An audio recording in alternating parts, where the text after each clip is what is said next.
आगे बढ़ते हैं, बड़ी खबर आपको बता दें, सिंगर बी प्राक को धमकी दी गई है। 10 करोड़ की फिरौती उनसे मांगी गई है।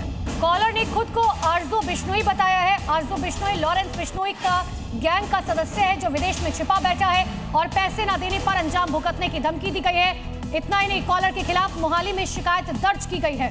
तो बड़ी जानकारी आपको दे रहे हैं, कॉलर ने खुद को आरजू बिश्नोई बताया, अपना नाम बताया आरजू बिश्नोई, और रंगदारी की मांग की है, पैसे की मांग की गई है, पैसे नहीं देने पर धमकी दी गई है। अब आप समझिए बी प्राक आखिर कौन है। पंजाबी और हिंदी म्यूजिक इंडस्ट्री से जुड़े हुए हैं। बी प्राक का असली नाम प्रतीक बच्चन है।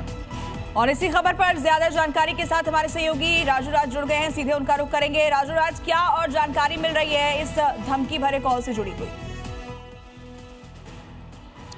देखिए, इस पूरे मामले में शिकायत दर्ज कराई गई है और मोहाली एसएसपी को ये शिकायत दी गई, जिसके बाद जांच के आदेश दिए गए। चूंकि ये जो कॉल आया था, वॉइस कॉल के जरिए ये धमकी दिया गया है। दिलनूर जो पंजाबी पॉप सिंगर हैं, उनके फ़ोन पर ये मैसेज आया है और पहले कॉल किया गया था। कॉल नहीं उठाए जाने के बाद वॉइस कॉल के जरिए वॉइस कॉल रिकॉर्ड करके उसके फ़ोन पे भेजा गया, जिसके बाद ये शिकायत। लेकिन सबसे बड़ी बात है कि आरजू बिश्नोई लॉरेंस बिश्नोई गैंग से जुड़ा हुआ और विदेश में बैठकर इस तरीके से लगातार थ्रेट, धमकी और एक्सटॉर्शन मनी की मांग कर रहे हैं। और हमने देखा कि राजधानी दिल्ली में भी पिछले दिनों 2 ऐसे कॉल लॉरेंस बिश्नोई के नाम पर आए। उसके बाद पुलिस ने उनके 2 गुर्गों को एनकाउंटर के बाद गिरफ्तार किया है। तो ऐसे कॉल आए हैं, इसकी जांच की जा रही है। जांच के बाद देखता होगा कि क्या निकलता है। क्या लॉरेंस बिश्नोई के नाम पर या फिर आरजू बिश्नोई जो लॉरेंस बिश्नोई गैंग का एक हिस्सा है, उसने कॉल किया है, उसके नाम पर कोई और? बाबा सिद्दीकी, कपिल शर्मा के कैफे पर फायरिंग, सलमान खान को धमकी और अब बी प्राक को धमकी।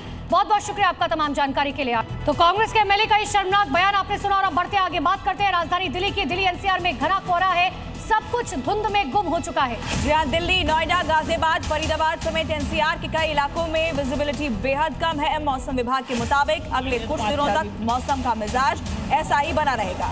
और इतना ही नहीं, यूपी के कई इलाकों में घना कोहरा साइड भी ठुक गई थी, परेशानी आ रही है। विजिबिलिटी ना के बराबर है और इसीलिए प्रशासन कह रहे हैं कि अगर आप घरों से बाहर निकल रहे हैं तो बहुत सेफ्टी के साथ ड्राइव करें। और यूपी के अमरोहा से बड़ी खबर इस बीच सामने आ रही है, बड़ी जानकारी। NH9 पर कोहरे की वजह से यहां हादसा हुआ है। जी अब भीषण हादसा हुआ है। 1 दर्जन से ज्यादा गाड़ियां आपस में टकरा गई है। अब से कुछ ही देर पहले हुए दर्दनाक हादसे में 10 से ज्यादा लोग घायल हुए। 3 तस्वीरें आपके सामने है, कहां हादसा हुआ है घने कोहरे की वजह से। तो विजिबिलिटी बेहद कम होने की वजह से यह हादसा हुआ है। 3 अलग तस्वीरें आप देख रहे हैं, कोहरे की वजह से यह हादसा हुआ है।